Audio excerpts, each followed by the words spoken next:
think being out here, you sometimes feel a little bit guilty, and that sounds really strange if anyone watches this in England, because they're in that working class like I was in, drudgery, that system, you know, a bit like the ant soldiers and stuff in it, you know, the crap basically. You come out here and you're just suddenly a human being.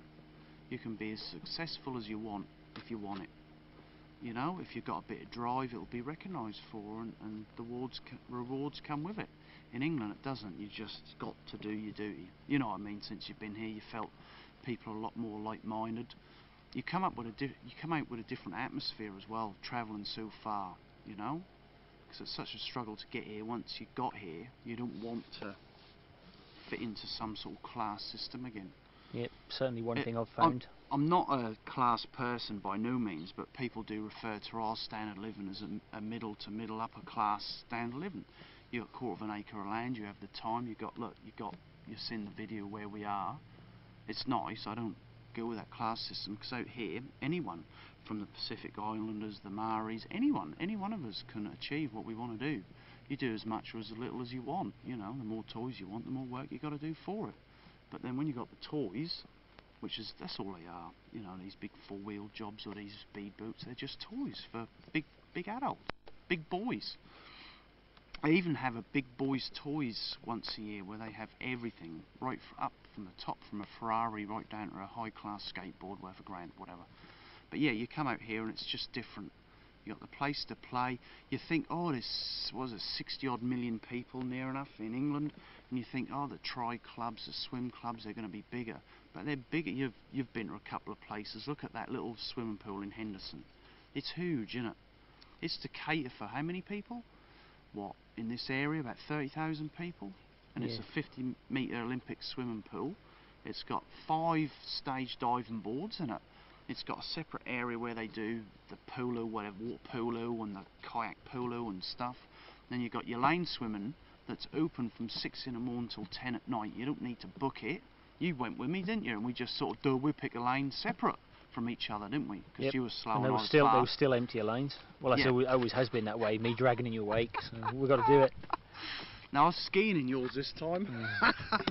We'll have to address this at a later date. Yeah. So that site. I mean, obviously friends are a big issue out here. To start with, Kiwis are quite reserved. I found, maybe it's just me, I come out here as an Englishman and expect everything to be English and stiff upper lip and all that stuff. But friends are a big tie. I find it is a bit of a tie, because they don't particularly care about you, but you care about them.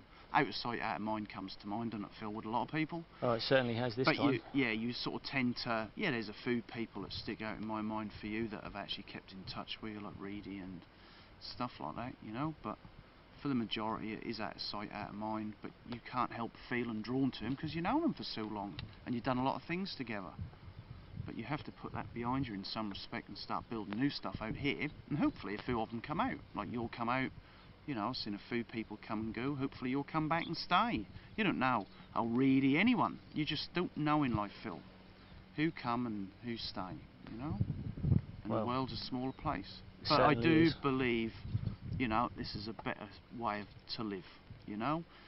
When you think some of the people, what they do, I mean the councils in England, what a nightmare. Lowestoft Council, I'll have to say it, Phil. What a bunch of tosspots. And the people they employ, like Lowestoft swimming pool, and then the swimming pool bloody attendant's wife, then slices everything, and they just make life cruisy for them, not realising they're actually employees of us, and they should make our lives a lot easier. That's what they're supposed to be doing. Yes? Oh, certainly is. I mean, I've got one thing I'll say.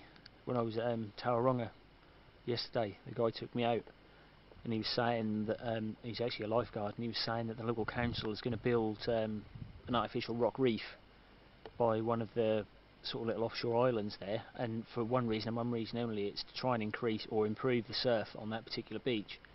I mean, that would never be heard of in England. No council would do anything to improve surf. Do you know what Auckland Council done 2 years ago? So it's one of the what's his name? Oh, Jack Cousteau, because diving's huge out here as well. Every sport's bloody huge out here, especially the multi-sport.